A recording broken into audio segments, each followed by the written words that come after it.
Bonjour les enfants, me revoilà. Bon, comme promis, encore une nouvelle histoire. Mais ça, vous la connaissez aussi, bien sûr, hein. Elle s'appelle Le navet géant. Allons-y. Alors, première page de l'histoire, la voici. C'est une histoire qui se passe en Russie, chez un vieux paysan et sa femme. Tous les deux vivaient dans une isba, c'est une maison en bois.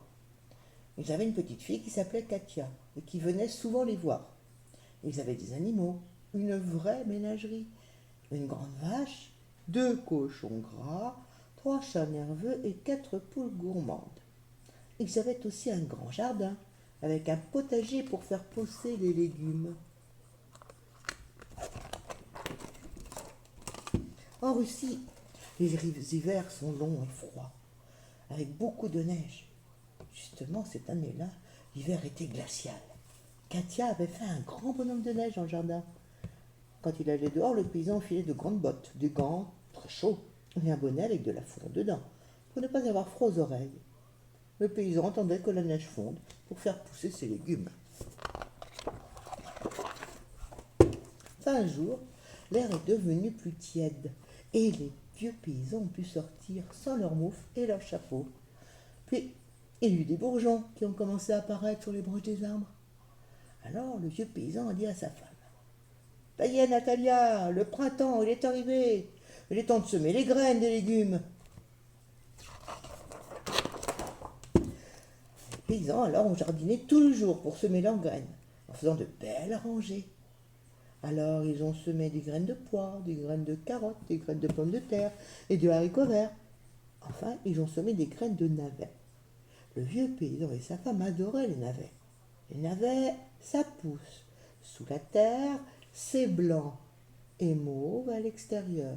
Et quand on croque dedans, c'est doux et sucré. Un vrai délice. Après le printemps, c'est l'été. Les légumes ont poussé, les uns après les autres, et les paysans les ont récoltés. En septembre, il n'y avait plus rien, sauf, au bout d'une rangée, un navet qui semblait beaucoup plus gros que les autres et qui continuait à grossir. Alors le vieux paysan l'a montré à sa petite fille en lui disant: Regarde Katia, ce navet-là, on dirait qu'il est géant. On va le laisser grossir le plus possible, puis on le déterrera et on demandera à ta grand-mère de le cuisiner. Oh, je suis sûr qu'il va être excellent. Alors un matin, à la fin du mois de septembre, la vieille paysanne, comme elle ouvrait ses volets, a eu un petit frisson. Bon, oh, voici l'automne, Dimitri. Tu ferais bien d'arracher le gros navet avant qu'il ne gèle. Le paysan a répondu: J'y vais tout de suite.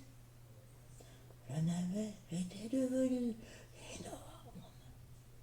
Dimitri était vieux, mais il avait encore beaucoup de force, parce qu'il avait l'habitude de travailler très dur.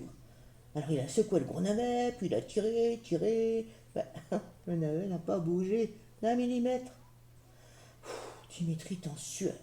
Alors il a dit: Ça alors, Natalia, viens m'aider. Ce navet est si gros que j'arrive pas à l'arracher tout seul. La vieille paysanne avait les mains très puissantes à force de traire la grande vache. Avec le lait, elle fabriquait du beurre et du fromage. Son mari lui dit: Accroche-toi à ma taille et tire en même temps que moi. 1, 2, 3, oh hisse, oh hisse. Les deux paysans ont tiré, tiré. Mais le gros navet, il est resté dans la terre.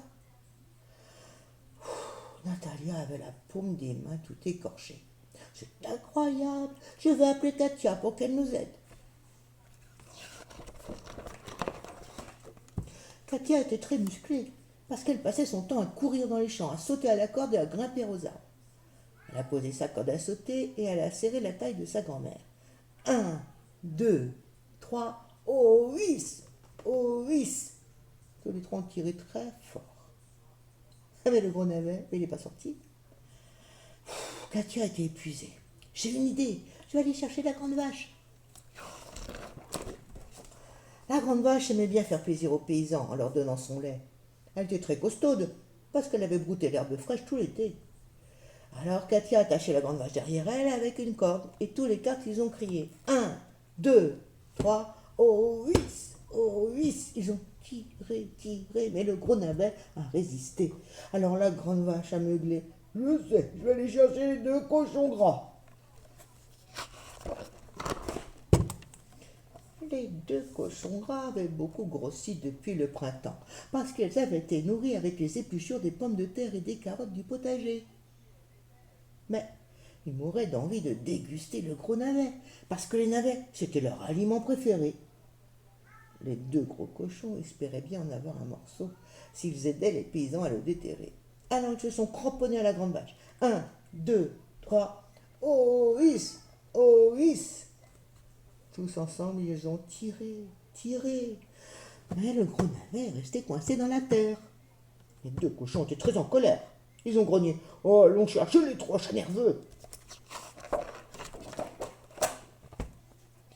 Les 3 chats ils étaient si vifs, si agressifs, qu'ils avaient réussi à attraper toutes les souris du village. Mais toutes, sauf une, qui leur avait toujours échappé.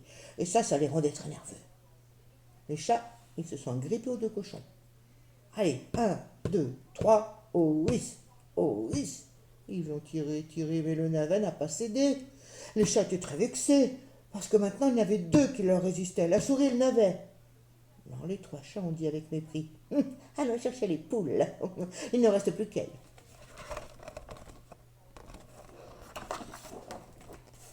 4 poules gourmandes, en bonne forme, parce qu'elles avaient picoré tous les restes des légumes du potager. Habituellement, les 3 chats se moquaient d'elles, parce qu'ils les trouvaient pas très intelligentes. Alors quand les chats les ont appelées, elles ont été très flattées. Oh, avec leurs bêtes, elles se sont tenues à la queue des chats. 1, 2, 3, oh oui, oh oui. Tout le monde a tiré, mais le gros navet il est resté enfoncé dans la terre. Alors les poules ont cacté. Il y a pas quelqu'un qui peut nous aider à tirer. Puis ça, ont demandé Dimitri, Natalia, Katia, la grande vache et 2 cochons, les 3 chats. Eh ben la petite souris.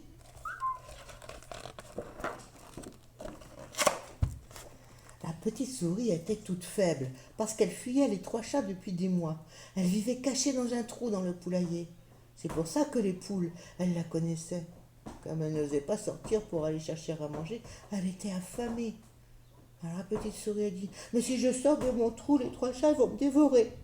Les 4 poules ont répondu, non, non, ne crains rien, nous te protégerons. Les 3 chats te touchent, et gare à notre bec, hein. La petite souris s'est approchée du potager en trottinant craintivement.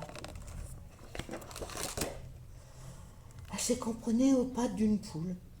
Allez, 1, 2, 3, oh is, oh is. Tout le monde a tiré. Et tout à coup, pof, le gros navet sortit de terre et tout le monde a basculé en arrière en éclatant de rire. Le paysan sur la paysanne, la paysanne sur la petite fille sur la vache sur les cochons sur les chats sur les poules et les poules sur la petite souris. Le soir même, les vieux paysans, leurs petites filles et les animaux ont dîné ensemble dans la maison. Ils étaient tous groupés auprès du feu. La paysanne a coupé le navet géant. Tout le monde a eu sa part. Mais qui a eu le plus gros morceau? C'est la petite souris, bien sûr. Et voilà. Hop, l'histoire du gros navet est terminée. Alors, je vais vous dire que dimanche, c'est la fête des mamans. Hein? Votre maman, c'est sa fête. Alors, il va falloir faire des gros bisous dimanche. Alors, dimanche, c'est le jour où le loup est gris, redevient à sa couleur à lui, gris. D'accord? Alors, vous lui faites de gros bisous. Vous lui dites bonne fête, maman, et vous lui faites un magnifique dessin. Attention, hein, magnifique. Moi, je voudrais que les mamans me le montrent, votre dessin après. Ok? Faut pas oublier, hein? Bon, alors j'espère que vous allez tous bien. Et puis, je vous fais toujours de gros bisous. Vous me manquez vraiment beaucoup. Mais